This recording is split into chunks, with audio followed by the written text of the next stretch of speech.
Ya, kita lanjutkan pemirsa. Saat ini kita telah terhubung bersama dengan Abdul Fikar Hajar, pakar hukum pidana. Kita sapa terlebih dahulu. Assalamualaikum, selamat malam.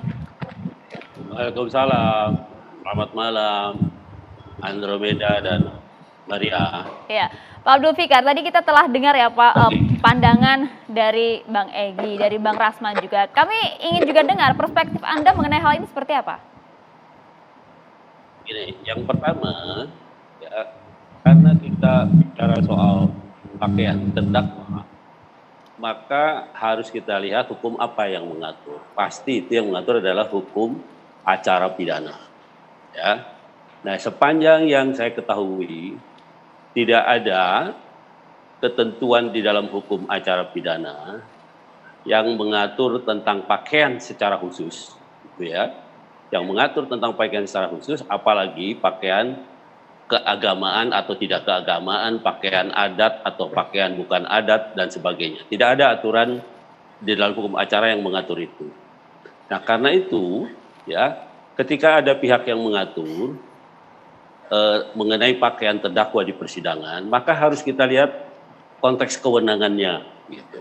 Nah, karena itu saya berpendapat jaksa itu sebenarnya tidak punya kewenangan dia mengatur-ngatur pakaian terdakwa, ya. Karena ketika tampil di sidang, yang mengatur seorang terdakwa itu sopan atau tidak sopan berpakaian sopan atau tidak sopan, itu adalah majelis hakim. Gitu. Nah, karena itu, kalau ukuran sopan atau tidak sopan di pengadilan, yang mengatur adalah hakim. Gitu. Kalau dia tidak sopan, hakim akan bilang, suruh keluar itu, suruh ganti dulu pakaiannya. Ya, karena di persidangan adalah sepenuhnya merupakan kewenangan majelis hakim. Nah, karena itu yang saya bilang di dalam beberapa kesempatan saya bilang Pak Jaksa Agung itu nggak ada kerjaan ngurusin pakaian terdakwa, karena terdakwa itu yang mengawasi pakaiannya sopan atau tidak sopan adalah majelis hakim, karena dia yang akan menilai apakah seorang itu bersalah atau tidak bersalah. Pak Abdul Fikar Hajar. Ya. Kalau yang digunakan adalah aturan Mahkamah Agung nomor 5 tahun 2020 tentang protokol persidangan, bahkan pasal 4 angka 14 itu disebutkan bahwa pakaian terdakwa harus sopan di ruangan persidangan. Ya, artinya itu dasar hukum bagi hakim untuk mengatur pakaian terdakwa di persidangan. Itu dasar hukumnya. Artinya memang hakim punya kewenangan sepenuhnya. Artinya lagi bukan jaksa yang mengatur, gitu loh maksud saya. Ya. Nah, itu yang harus dicatat itu, gitu, yang harus diingat oleh semua pihak, gitu. Karena pakaian itu sama sekali tidak menjadi faktor untuk memberatkan atau meringankan. Ya, pakaian itu sama sekali tidak menjadi faktor. Yang menjadi faktor dihukum atau tidak dihukum, bersalah atau tidak bersalah, dilepaskan atau dibebaskan, itu adalah alat bukti. Apa itu alat bukti? Keterangan saksi, keterangan ahli, alat bukti surat, keterangan tersangka, dan sebagainya. Tapi bagaimana jika kemudian dikhawatirkan bisa mempengaruhi pendapat hakim? Nah, itu yang menurut saya harus dilihat konteksnya. Begini, hakim itu saya kira, apalagi yang di Jakarta ya, Jakarta itu rata-rata hakim sudah 20 tahun lebih. Karena sebelumnya dia dilempar ke daerah. Ya, 20 tahun di daerah baru bisa masuk Jakarta. Biasanya seperti itu kalau hakim. Nah, karena itu dia sudah ngerti. Ya. Nah, hakimlah yang mengukur kesopanan itu. Gitu. Ya. Hakimlah yang punya kewenangan penuh. Gitu. Apakah terdakwa itu berpakaian sopan atau tidak sopan. Gitu. Nah, itu yang harus menjadi catatan itu. Nah, karena itu hakim tidak boleh terpengaruh. Dan pasti dia ngerti, hakim di Jakarta itu rasional semua. Tidak ada yang bisa mempengaruhi putusan selain itu tadi yang saya bilang alat bukti. Saksi, ahli, bukti surat, keterangan terdakwa, dan ya. Kalau menurut Bapak tidak penting, kenapa pernyataan dari Jaksa Agung sampai terlontar, Pak? Urusan pakaian juga menjadi fokusnya. Nah, itu pertanyaannya mestinya ke Jaksa Agung. Makanya saya bilang Kejaksaan Agung itu seperti nggak ada kerjaan ngurusin pakaian terdakwa. Itu padahal itu urusannya majelis hakim sebenarnya untuk menyatakan itu sopan atau tidak sopan, gitu loh. Nah, karena itu kalau tadi disebut ada putusan Mahkamah Agung, itu artinya sudah ada aturannya. Aturan tentang kesopanan di peradilan itu sudah ada, gitu. Dan itulah dasar hukum hakim untuk menentukan seorang itu sopan atau tidak sopan. Nah, indikator bahwa seorang itu tidak sopan, memakai pakaian yang tidak pantas, ya dia disuruh pulang oleh hakim. Sidangnya nggak jadi, atau sidangnya nanti diulang sebelum dia mau pakai pakaian sopan. Nah, itu indikatornya, gitu. Jadi bukan dia pakai pakaian agama atau tidak pakaian agama, pakai pakaian adat atau bukan adat, bukan itu. Tadi lantang Pak Abdul Fikar Hajar mengatakan tidak penting ngurusin pakaian. Ibu Irma Suryani tanggapannya. Ya kalau saya sih, kalau dibilang penting-penting, dibilang nggak penting juga nggak penting. Kalau dibicara dari sisi hukum. Tapi kalau saya bicara dari sisi moral, ya dari sisi image, ya keagamaan menurut saya penting. Ya kalau yang disampaikan beliau tadi semuanya udah Egy sampaikan tadi di depan. Bahkan lebih konkret lagi apa yang disampaikan Egy daripada beliau kalau menurut saya. Jadi beliau hanya mengulangi sedikit, Egy mengupas seluruhnya tadi. Halo ya Gi, top kan? Udah itu aja. Tapi urusan moral sosial ini seberapa besar dampaknya? Penting kemudian untuk dipertimbangkan hingga ke meja persidangan. Begini, saya kan tadi udah bilang, saya ini bukan ahli hukum, tapi saya sering membaca putusan bahwa ya, saya nggak tahu nanti Egy juga bisa nyampaikan argumentasinya. Ada putusan yang mengatakan misalnya dia berpakaian sopan, berperilaku sopan, sehingga ada pengurangan hukuman. Saya konteksnya di situ aja. Kalau yang lain-lain saya nggak terlalu peduli lah ya. Tapi dengan tiba-tiba seolah-olah menjadi tobat gitu, ya menurut saya itu yang harus menjadi perhatian publik juga. Karena publik juga punya image gitu ya. Akhirnya nanti mohon maaf sekali. Dalam situasi hari ini ada kadron, ada kampret, ada segala macam. Itu kalau kita sidang pakai pakaian muslim kemudian dijatuhkan hukuman berat, ada juga loh di WA yang selalu menyebut, tuh kalau Islam pasti diberat-beratin tuh hukumannya. Udah tuh, pasti gitu-gitu loh. Yang gini-gini juga memang harus tokoh-tokoh di seluruh Indonesia ini memberikan diskursus yang bagus juga kepada publik gitu. Sehingga tidak kemudian antar agama itu seperti diadu-adu gitu kalau menurut saya. Nah makanya image itulah yang memang harus diminimize. Saya sih nggak bilang itu boleh atau tidak boleh, kita minimize saja lah. Jangan benturkan yang antar agama satu sama lain. Yang nggak pernah pakai pakaian muslim, yang tadinya korupsi gitu ya, korupsi gede gitu, tiba-tiba berpakaian muslim, tiba-tiba kemudian dihukum berat, pasti kan ada komentar di Pak Anam, boleh komentarnya? Sebentar, ini fokus ini. Berubah tiba-tiba itu, kan tadi saya bilang ada yang mengkondisikan oknum-oknum. Nah, itu yang harus dipersoalkan. Kalau dia berubah sendiri karena tobat ya nggak apa-apa dong. Nah, tapi kalau yang dikerjainnya itu yang nggak benar gitu loh. Itu yang harus dihormati.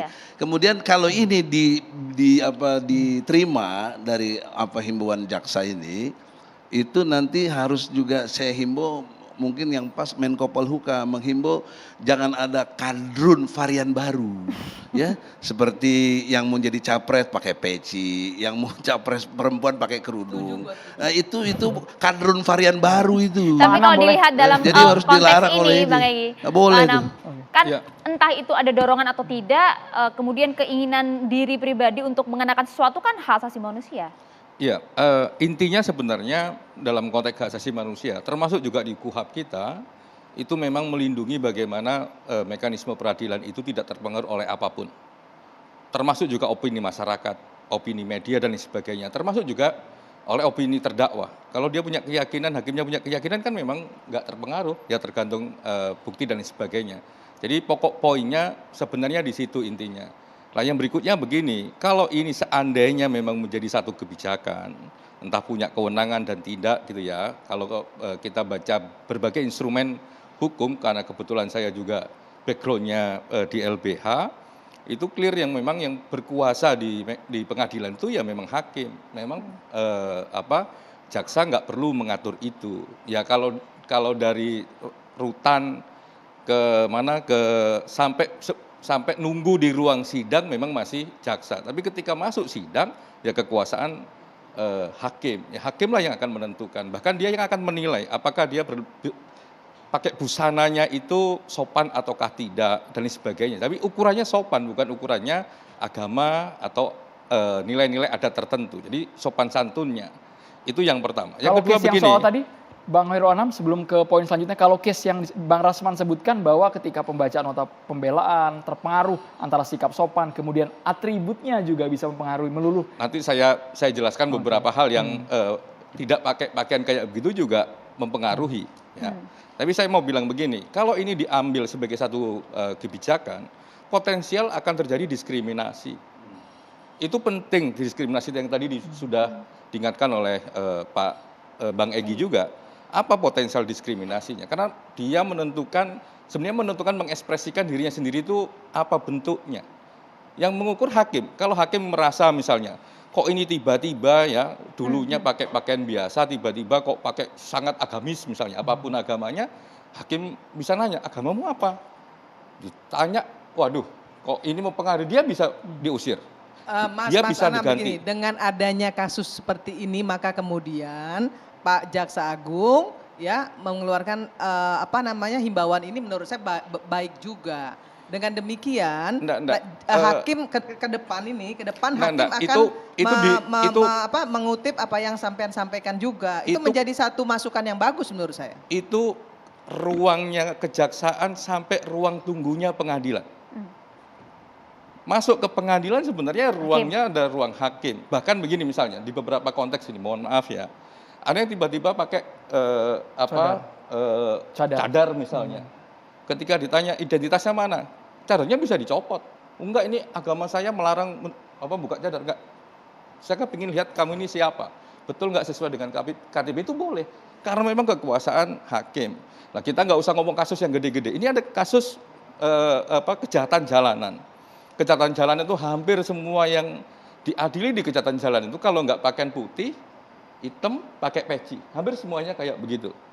Nah, padahal dia bisa pakai pakaian yang pakai batik atau pakai yang lain. Artinya, bahkan kalau kita lihat di beberapa rutan misalnya yang kejahatan jalanan, itu nggak punya pakaian putih, ya pakaian putihnya itu ya gantian. Tapi gitu kan itu hak subjektif dari hakim. Sebenarnya juga kalau beda. Sebenarnya kalau dia dikasih kebebasan dengan batasan harus sopan, itu juga mempermudah semua orang, termasuk mempermudah petugas. Kejahatan jalanan itu semuanya pakai peci, pakai putih dan hitam. Dan itu kalau kita di rutan, ini bisa saya itu sebentar. Kita habiskan dulu, Bang Rasman. Itu nggak pernah ya itu disediakan di rutan itu. Padahal kalau kita dibebaskan asalkan sopan, sesuai dengan KUHAP, saya kira kita nggak perlu juga memaksakan diri untuk menyediakan itu semua. Nah, maksud saya disitulah kita punya kebebasan untuk mengekspresikan diri kita di pengadilan. Dan satu hal yang paling penting sebenarnya, yang ini penting dalam konteks hak terdakwa. Hak terdakwa itu ya boleh menggunakan semua kemampuan dia untuk meyakinkan hakim bahwa kejahatannya itu tidak dilakukan atau kejahatannya tidak sesuai dengan dakwaannya, itu boleh. Itu memang haknya terdakwa. Nah, apakah nanti terpengaruh dan tidak terpengaruh, ya itu urusannya hakim. Bukan urusannya terdakwa, juga bukan urusan opini publik. Itu prinsip utamanya. Saya kira begini, Pak Hoirul Anam ya, kan Bapak backgroundnya juga LBH. Ya.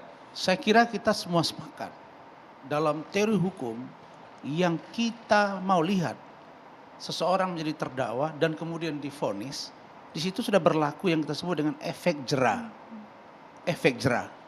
Nah, bahkan kalau kita lihat di KPK, di kejaksaan, di kepolisian sekarang sudah pakai orange dan lain-lain. Itu kan efek jera. Oke? Begitu masuk ke proses persidangan, itu kan dilepas. Jadi tidak serta-merta yang Bapak katakan sampai pada ruang tunggu, bukan. Karena yang paling bertanggung jawab dengan si terdakwa ini adalah jaksa menghadirkan. Dan dialah yang tahu perilaku dari seorang terdakwa itu. Iya, Pak. Sebentar Pak. Kan bener toh. Sebentar Pak. Bahwa dia sampai dan ruang tunggu. hakim tidak pernah tahu seperti apa latar belakang dari si terdakwa ini. Dia hanya tahu di depan persidangan. Maka ketika dia menampilkan identitas dia yang mendadak agamis, maka hakim akan terpengaruh. Saya katakan ini berdasarkan fakta empirik. Belum akan tentu, terpengaruh belum tentu. untuk mengambil putusan. Begini, coba saya kasih satu gambaran. Besok, kan katanya tadi ukuran kita itu standarnya itu adalah pakaian sopan. Ya. Oke, apakah yang disebut dengan sopan? Kan nasionalis religius Indonesia, anak SMA, pakaiannya pakai rok panjang apa lain-lain atau berhijab dan lain-lain. Nah yang kita mau kasih gambaran adalah jika keseharian dia berpakaian tidak seperti itu, lalu kemudian dia menjadi pesakitan, berubah atau mendadak menjadi agamis, ini patut dipertanyakan. Jangan-jangan ini orang membentuk satu karakter, meyakinkan hakim untuk lolos dari tindakan yang dia lakukan. Apa itu? Tindakan kejahatan. Nah karena itu ini kegelisahan dari jaksa-jaksa yang diberi masukan kepada Jaksa Agung. Maka Jaksa Agung mengatakan, kalau you melakukan kejahatan, jangan bawa simbol agama. Ini saja maksudnya, apakah Islam, apakah Kristen, apakah Hindu, apakah Buddha. Jadi kalau Bapak bicara tentang universalitas, kita sepakat untuk itu Pak, bahwa itu hak dari seorang terdakwa. Bahkan ada hak yang diatur di KUHP. Cuma kalau dia mengelabui hakim dan mengelabui orang-orang yang melihat dia, itu memalukan Pak. Saya kira nggak ada satu riset yang secara objektif Kenapa tidak ada riset, Pak? Bisa kita Kan nggak kasus Pak Heri Khairul Anam. Sebentar. Sebentar. Ini, Kita Pak, ini dengarkan contoh dulu, Bang konkret aja. Rasman. Ini Silakan. contoh konkret. Pak Heri Heriawan ya, yang mau melakukan pemerkosaan macam-macam. Dia pakai peci dan sebagainya. Bahkan dia juga bilang bahwa saya ini juga ustadz, gitu. Apakah hakim terpengaruh? Enggak. Tetap dia dihukum Ya nggak dihukum berat. terpengaruh, wong dia udah tahu kok dia memang ustadz, dia pakai pakaian itu ya wajar-wajar Gini, aja. gini. Cari Sebentar. contoh tuh yang lebih bagus, yang lebih Sebentar. tepat. Kalau Gitu loh. hakim tahu Jangan dan bicara tidak asal tahu. HAM, kita membela orang seperti itu nggak Bapak benar Ibu juga. boleh kita Enggak. contohnya diberikan sesaat lagi, kita harus jeda dulu. Coba. Catatan Gini. demokrasi Tahan dulu, Bang. pemirsa.